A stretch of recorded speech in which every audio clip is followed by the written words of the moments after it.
अस्तित्व अधिकारों और न्याय से जुड़ा हुआ मामला है। राजस्थान के अनुसूचित क्षेत्र से जिसे संविधान ने आदिवासी समाज की संस्कृति, आर्थिक सामाजिक सुरक्षा के लिए आरक्षित किया है, वहाँ आज तक एक बड़ा अन्याय हो रहा है। वनाधिकार अधिनियम 2006 और संविधान की 5वीं अनुसूची में आदिवासी को जल, जंगल और जमीन के अधिकार दिए गए हैं। ये वो आदिवासी हैं जो जंगलों में रहते हैं, अपने पुरखों की विरासत को बचा के रखते हैं और आज तक उनके साथ में रहते आए हुए, पेड़ों को पूजते हैं, पर्वतों को भगवान मानते हैं। ऐसे में उन आदिवासियों के साथ में सबसे बड़ा संवैधानिक धोखा हो रहा है।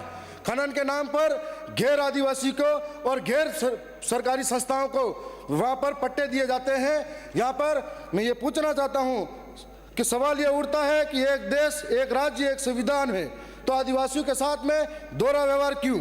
जब खनन कंपनी को जंगल की भूमि देने की अनुमति दी जा सकती है तो आदिवासियों को वनाधिकार के पट्टे क्यों नहीं दिए जा सकते?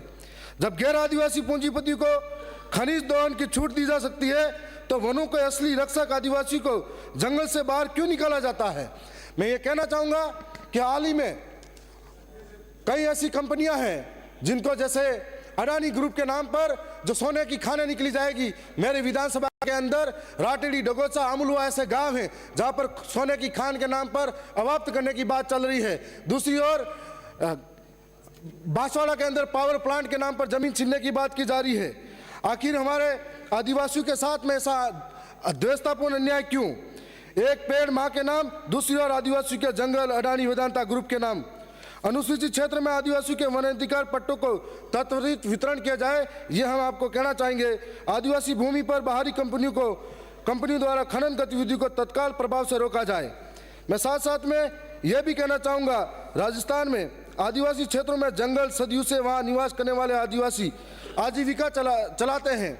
उनकी संस्कृति, परंपराओं और अभिन्न अंग है, परंतु वन भूमि के प्रशासनिक नियंत्रण और बाहरी दखलंदाजी के कारण यह जंगल धीरे धीरे कमजोर होते जा रहे हैं।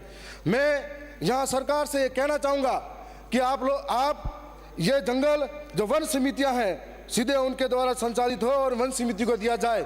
और आप यदि 10 साल के लिए वन समिति के नाम पर इन आदिवासियों को अगर जंगल की सुरक्षा देते हो, हम गारंटी लेते हैं कि 10 साल के अंदर सारे जंगलों को हरा भरा कर देंगे। और 10 साल में यदि हरा भरा नहीं होता है तो आप ये जंगल वापस ले लीजिए, यह आपको कहना चाह रहे हैं।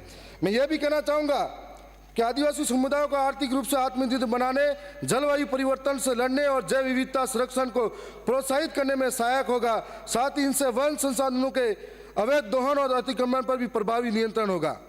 मैं साथ साथ में एक और महत्वपूर्ण जरूरी बात करना चाहूँगा कि हमारे एक महत्वपूर्ण आस्था से जुड़ी हुई मांग को उठाना चाहता हूँ।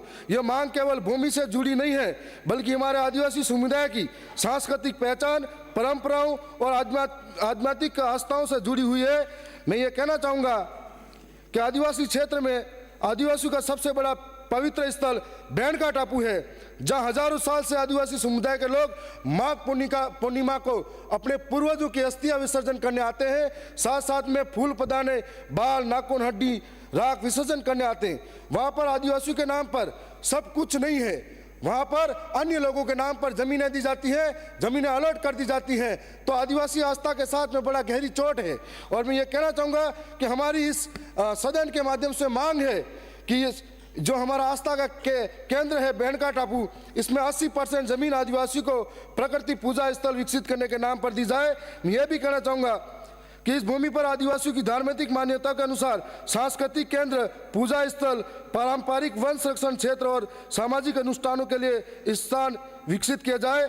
गैर आदिवासियों को बैंड टापू में दी गई भूमि को पुनः समीक्षा की जाए और यदि कोई भूमि अतिक्रमण में पाई जाती है तो उसे मुक्ति कराकर आदिवासी समाज को सौंपा जाए।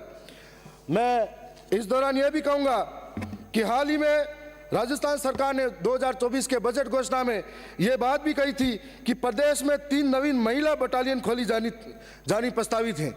यदि ऐसा है तो भील कालीबाई कलासुआ का संबंध दक्षिणी राजस्थान से है।